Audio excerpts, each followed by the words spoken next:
Hello everyone, my name is Farhan Saleh Rafid and I welcome you all to another tale of the Arabian Nights. In our today's Adda on the shores of the Persian Gulf, we have with us Mohammad Ishrak, who is a graduate student at the Hamad bin Khalifa University in Qatar. Hello Ishrak, how are you doing today? Alhamdulillah, fine. Thanks for having me, Rafid. Thank you so much for being with us here today. My pleasure. So, since August 5th, when Sheikh Hasina was deposed as a prime minister after a month long July revolution, there has been debates going on, and also this debate was there before her ousting, but after 5th August it became more prominent whether her administration was a fascist one or not. So could you please comment on that and also explain what are the distinctions between a fascist regime and a dictatorial one? Yes, it's particularly important that we make a distinction between dictatorship and fascism because otherwise everything will we will be forced to combine everything into one and the same. So, for example, a thief will be viewed as the same as a murderer will be viewed as the same as a mass murderer, and a mass murderer will be viewed as the same as a genocidal maniac. So we need to differentiate between fascism and dictatorship to understand in its totality how total fascism is. Dictatorship is basically about the political control of a society or a polity. So a dictator may not be particularly invested in knowing what the people who he or she governs uh, do in their private lives, what belief that they have, what the ethnicity they come from, the cultural baggage that they bring with them, and their other identities, subjectivities.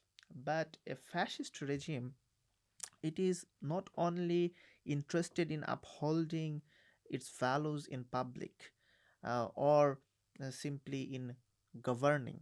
It is very interested in knowing what the people believe privately. So, what the dictator wants is that the people obey the dictator. But for the fascist, it's much more than that. It's simply not enough for the people to listen to the dictator, who in this case is also a fascist. The fascist wants to know whether the people actually believe that the fascist is right.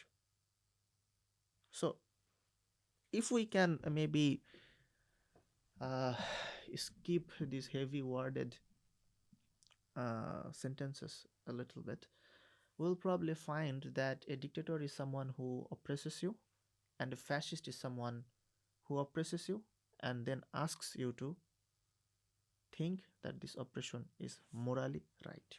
And that's, I think, where the issue of generating consent comes from. Yes. So basically, a dictator would be like, as long as you are not a political opponent to me, you can hate me, as long as you can't like stop me from doing whatever I want.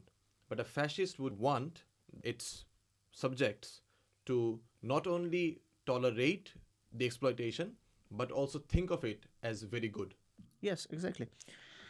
So, why fascism is fundamentally multiple times more dangerous than dictatorship is because of this particular aspect.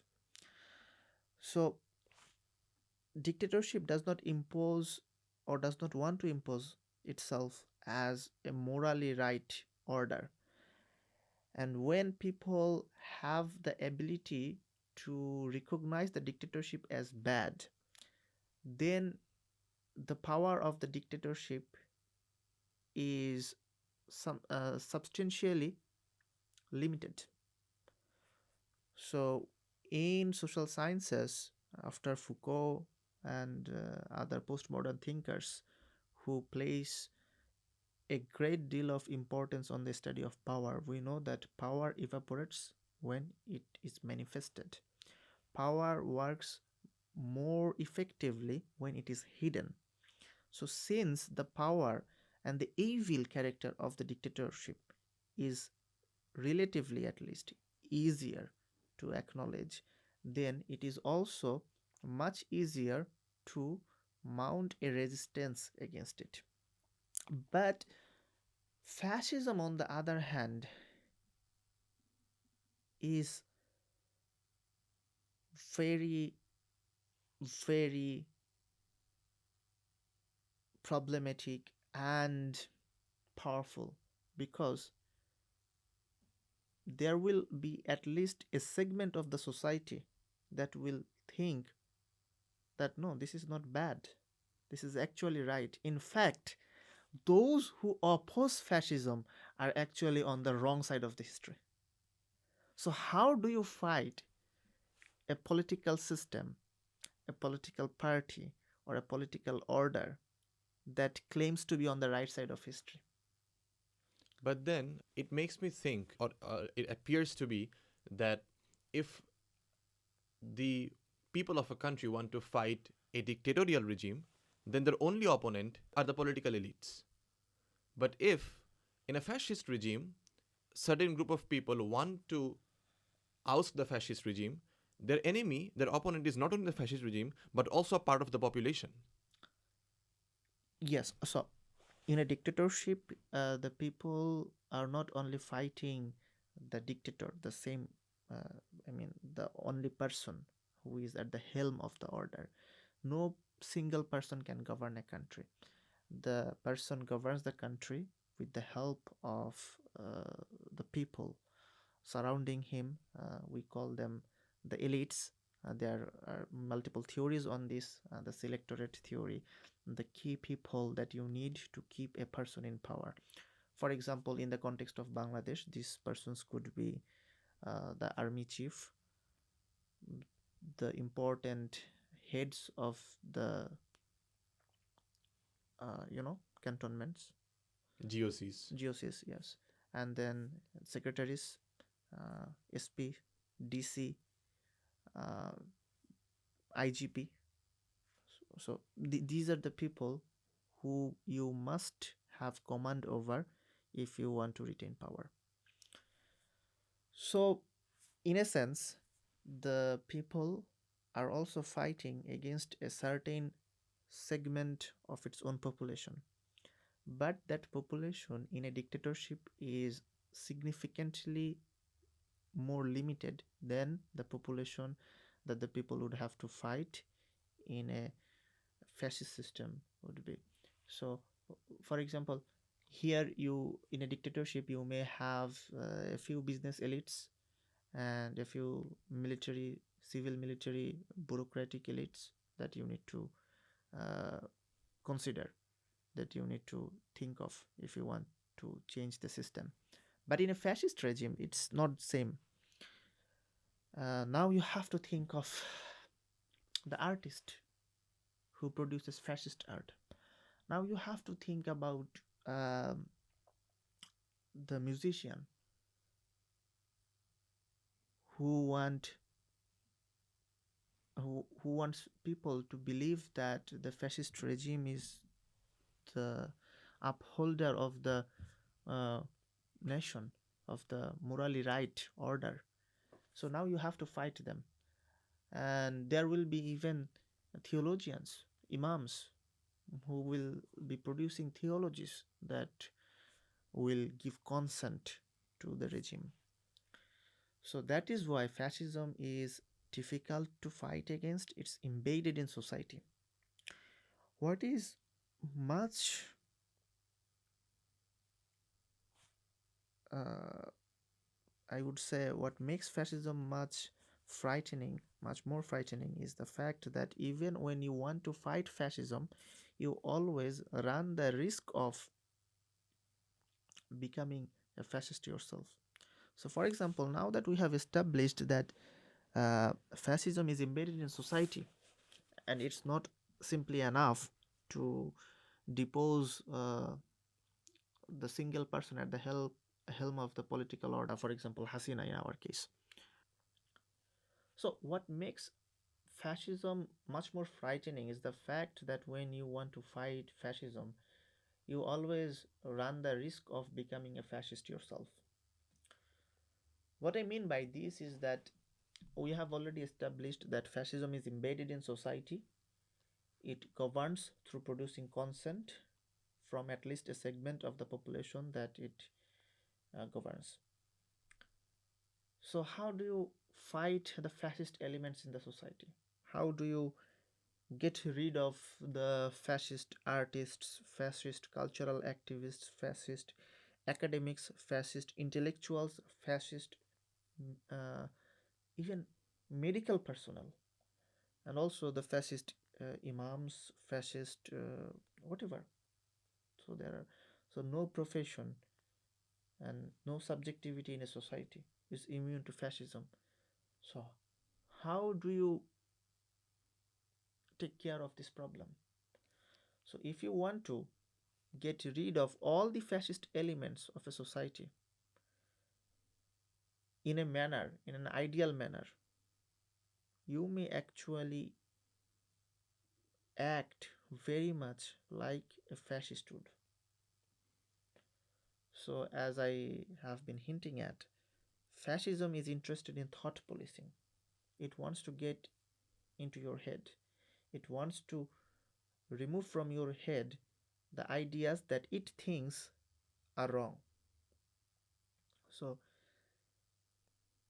if we want to remove fascism in an ideal manner, in a very Puritan way, then it may produce the same result that fascism would. So that is why fascism is very difficult to fight. On the one hand, you have the fascist problem itself, and on the other hand, you have the antibody to fascism, which may produce more of the same. That really sounds scary about fascism. So you were mentioning for a regime to turn into fascist one, it has to be embedded into the society in Yes. terms of social and cultural components. And of course, there is a group of people who help the political party, the political spectrum to transcend its boundaries and get it embedded into the society. In Bangladeshi context, could you please a little bit more specifically mention who were these groups? Who helped Hasina to become a fascist that she was? So, historically speaking, uh, the petty bourgeois, this particular class, has always been the primary source of support for fascist parties in Germany, in Italy, and elsewhere. Although this theory has attracted some criticisms recently, but I think overall it holds water. So even if we look at the Marxist analysis of events, we will find that fascism is a political system that is built upon the support of the petty bourgeois. How that happens is the capitalists, according to Marxists, convince the petty bourgeois into thinking that their survival, their interests can only be served, only be preserved if the capitalists retain their primacy. So, this, in a way, is a ploy deployed by the capitalists that makes the petty bourgeois hate the socialists, the communists. So, Marxist analysis, as we know, is very much focused on the economic aspect of things. So, it only looks at the fascist problem through the lens of economy and surrounding issues, means of production, who control what economic material resources in a society. But if we allow this sort of analysis to go beyond the economic aspect of a person's life, then we will find that this analogy can actually help us explain many fascist tendencies across the world and also in Bangladesh. So, by the way, there are some Marxists who have already identified this issue, who want to uh, expand this analysis by bringing into account the factors that classical Marxists have not taken into account. And there are people, Marxist intellectuals, who have cautioned against equating fascism with dictatorship by reducing it to very simplistic formulation. So, look, in the context of Bangladesh, what we have seen is Awami League has convinced the urban middle class into thinking that their survival, their interests, their aesthetics, their ways of life, everything can be protected, preserved, and flourished. And this is after they came into power in 2009. Not before. So, Awami League convinced these people that all these things will happen if and only if Awami League is in power. That made the urban middle class hate on the other of the Awami League. So, no matter what the Awami League does, the urban middle class is forced into supporting Awami League because, well, if Awami League fails, then, well, who will take over? That will be much worse. Yes, there is a genocide, but what is the alternative? Wearing burqa? I know the Awami League is looting the country and probably will not have food in a few years' time, but at least we are getting to date openly and freely. Yes, Awami League has destroyed the education system, but at least they are not asking us not to kiss publicly on university campuses. And in fact, in social media, we saw some people sharing posts Yeah. where there were pictures of people casting votes, election getting rigged. And then people were like, okay, I'd rather do this than let my country become Afghanistan. Yes, so by the way, it's also important to take into account that it's very difficult to say that Awami League convinced the people into believing this narrative. And that is exactly what I was going to ask So, you. although I phrased it this way a bit earlier, but who actually convinced whom into believing this is a bit trickier. So, it may also be the case that a certain segment of the population of the urban middle class made that pact with Awami League and then also uh, pegged Awami League, egged on Awami League, and also instigated Awami League to become the fascist monster that it finally became. So when some people claim that Awami League is not a fascist party, it's a party that is based on the cult of Mujib, a party which is controlled by thugs and thieves.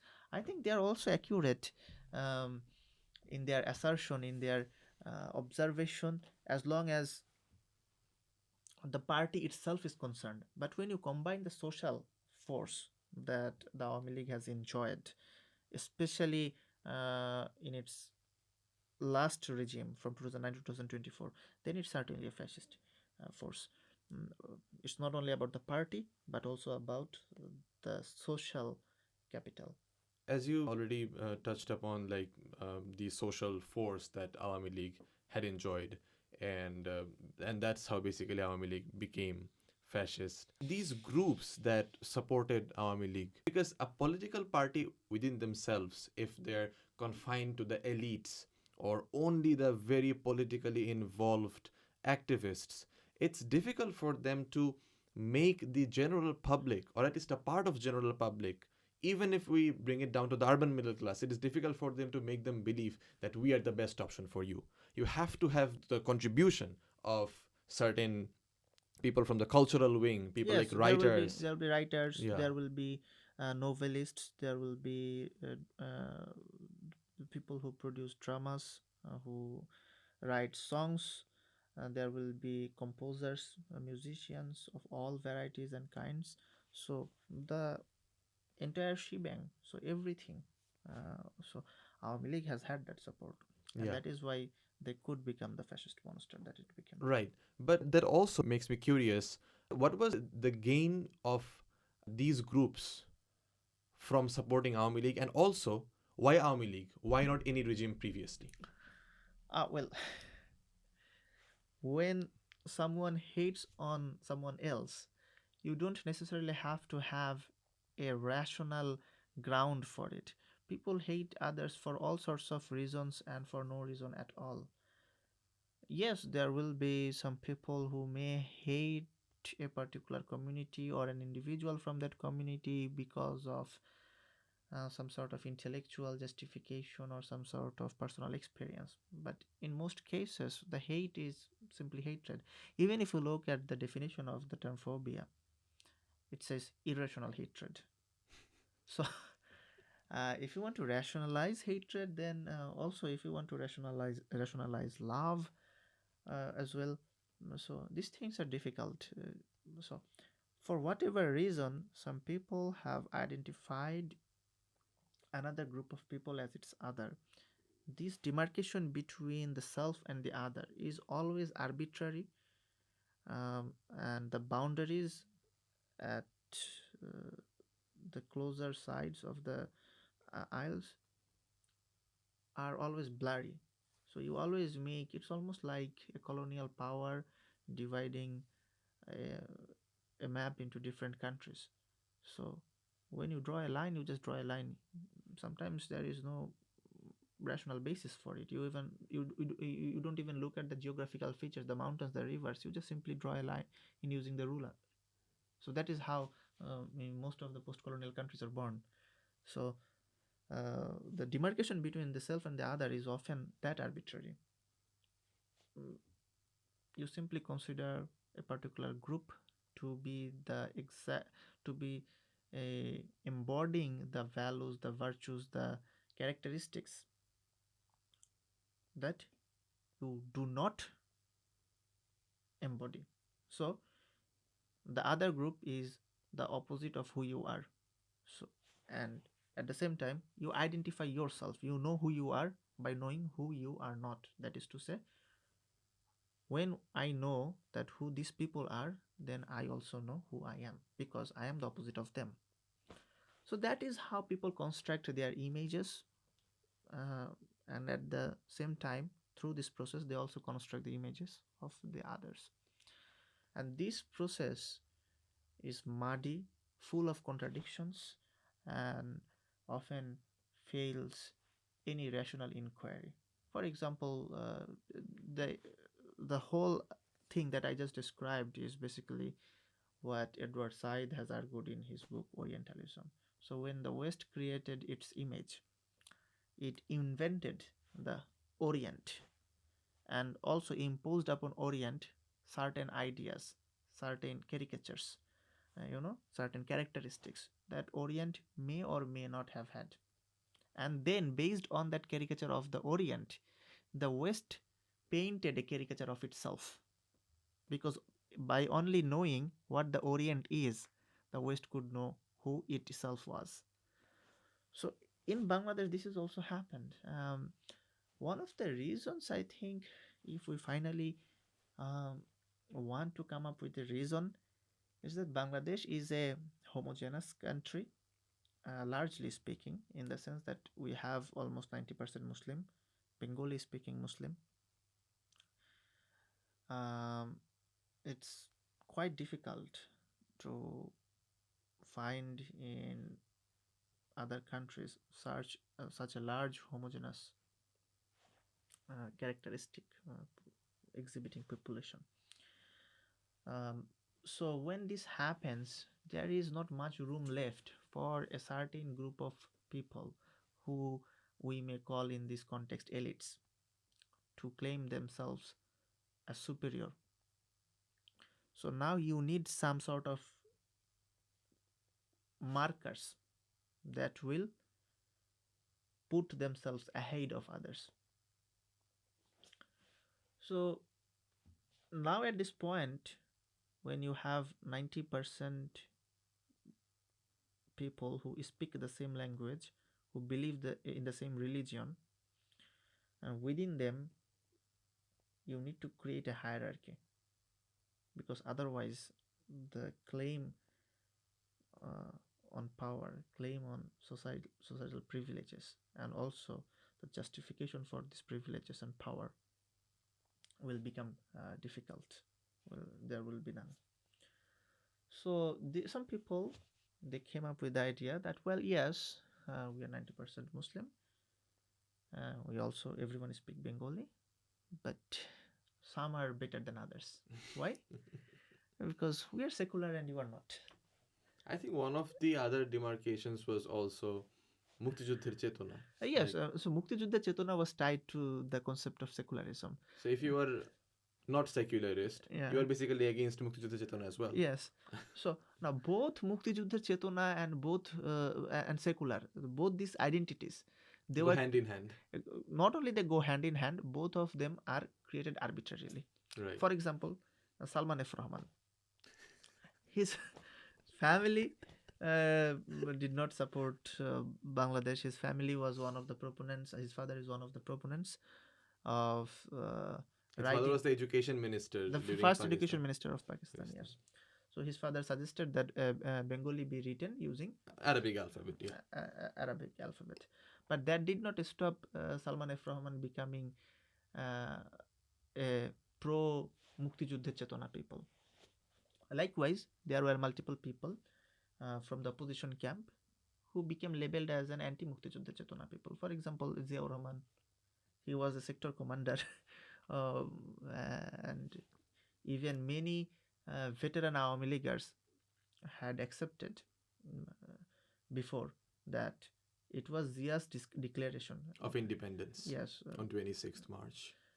There is a bit of controversy over the date, but there is no controversy over the fact that Zia gave a declaration on radio that transmitted to the people that a segment of the army is behind them. So it was a huge moral boost, and many individuals who were not trained militarily thought that yes, now there is a real possibility since a segment of army has revolted. So if we join them, then there will be some real chance. But now he is Muktijuddha Bipokho Shakti. Yes. So likewise, secular. Most Awami League leaders, they are also at the same time the presidents of the local masjid community. And they will cozy up to the BJP in India. They will also be very, playful with Hindutva segments in Bangladesh, India, and elsewhere.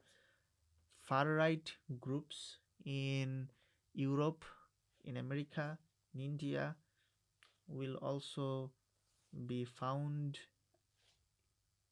in bed with Awami League together. So everything. But that did not stop Awami League and its supporters from becoming known as the secular. So as I said, the process of identity formation is very arbitrary. And fascism, by definition, by the way, is very difficult to put a thumb on, put one's finger on, because of this reason. Fascism is everything and its opposite. Fascism in Europe, for example, it is anti-modern in its ideology, but on the other hand, it's very much into technologies. And many of the technological innovations in the 20th century were possible because of the fascist contribution. The medical sciences, the surgeries, they are still reliant on the Nazi medics who discovered so many things and using very unethical methods. For example, they skinned alive the people tortured. The prisoners, also during the Holocaust yes. Victims. So fascism is always everything and its opposite. It's just fascist. The idea that it generates about itself is very difficult to quantify using an objective criteria. As long as the fascist says that this is fascism, although they will not be using that term pejoratively, they will say this is right, so that is right. That right may have internal and external contradictions. That doesn't matter. So now, one way or another, it's a reality that Awami League regime, throughout their 15 years of ruling, have had a certain group subservient to them, not only politically but also culturally, socially. So their values align with the so called values that Awami League regime was able to establish. Now, although there was this temporary outrage because of the killing of the innocent protesters that brought everyone to the street, but then again, on the back of your head, the 15-year-long constructions that were going on are not, I don't think they're like gone already, just like that. So, Yes. how does it end? And I mean, we are approaching to the end of our discussion with this basically. Now that Sheikh Hasina is over, how do we debunk all these constructs on the back of our head that has been constructed there passively as long as Hasina was there for 15 years? So yes, this is why the differentiation, making the differentiation between fascism and dictatorship is important. So we have removed the dictator, but the fascism, the ideology, is still in the society. Exactly. So we need to denazify the society in a sense. There should be a process of educating the people on what fascism entails and how to get their minds rid of it. সামনে আসুন তো ভাই এবার বলেন Uh, how to get rid of it, how to get their minds rid of it. Soon after the ouster of Hasina regime, we saw people, the urban middle class, take to Facebook to protest against the persecution of religious minorities in Bangladesh. Later on, we found through the investigative works of BBC, Al Jazeera, and independent fact checkers that the claims of the Hindu persecution are widely overblown, and in fact, attacks on minorities based on their religion is almost non existent. Um, the attacks that happen. Almost non existent না বলে একটু অন্যভাবে coin করা যায় না যে way to over estimated or something না, এটা তো বলছি অলমোস্ট নন এক্সিস্টেন্ট, অলমোস্ট ঠিক আছে। ঠিক আছে সরি ভাই আবার অলমোস্ট নন এক্সিস্টেন্ট পর থেকে বলতে থাকেন sorry So yes, there were attacks. And those attacks were not religiously motivated, but politically motivated, as some Hindu leaders in Bangladesh have also acknowledged, and some even asserted that very boldly. But the urban middle class immediately went into a panic mode. There were all sorts of false accusations, videos circulating on social media that were very swiftly taken down. But the urban middle class bought into the narrative. Probably they will not even remember which particular incident triggered in their mind the idea that the religious minorities are being persecuted and that BNP and Jamaat are responsible for this mayhem. They will not remember the particular incidents, but the narrative that minorities are under attack and BNP and Jamaat are responsible for it, it will persist. So if they're asked that, okay, BNP Jamaat are contributing toward the attack of minorities, they'll be like, yes, it's true. They're like, show me some examples. They'll be blank. They will be saying, yeah, we all know that. What's the need for proofs and evidences and all these things? We all know that. But how do you know that? So fascism, how it operates, one of the ways it operates is you cannot actually put your finger on a particular aspect or particular time or a particular event that motivated you to become a fascist. It's simply the case of producing the same thing over and over again that ultimately pushes you to fascism. So there is nothing unique or nothing spectacular about the fascist propaganda. It becomes so mundane, so normalized that you think that, well, this is the only way to think about a certain issue. And we see this all the time. So after Hasina is gone, 1 month into post Hasina Bangladesh, it feels like we have not gained our independence from Hasina, but from some other forces. If you uh, go on your Facebook timeline, and we have almost the similar algorithm, that is to say our friends and families belong to the same social class, urban middle class, then we will not actually find many posts on the atrocities that Hasina committed throughout her 15 years of rule. All the things that we will be finding is this and that problem that allegedly occurred after Hasina, which by any margin and by any yardstick fall way behind, way behind what Hasina has done. Because as you mentioned that when you repeat something over and over again, the question of validity leaves the discussion. This becomes the point of departure for all the other inquiries. For example, um, when we think of water, we consider that it's liquid. No one asks, why are you not eating water? Why are you drinking water? That that sort of, what is the demarcation between liquid and solid items, that doesn't enter your mind. So you take for granted that water is liquid, and from then onwards you decide your strategies.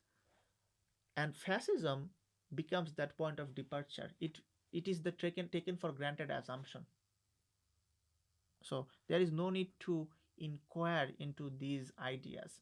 So for example, when you talk about the events that happened in 1971, where the narratives about 1971,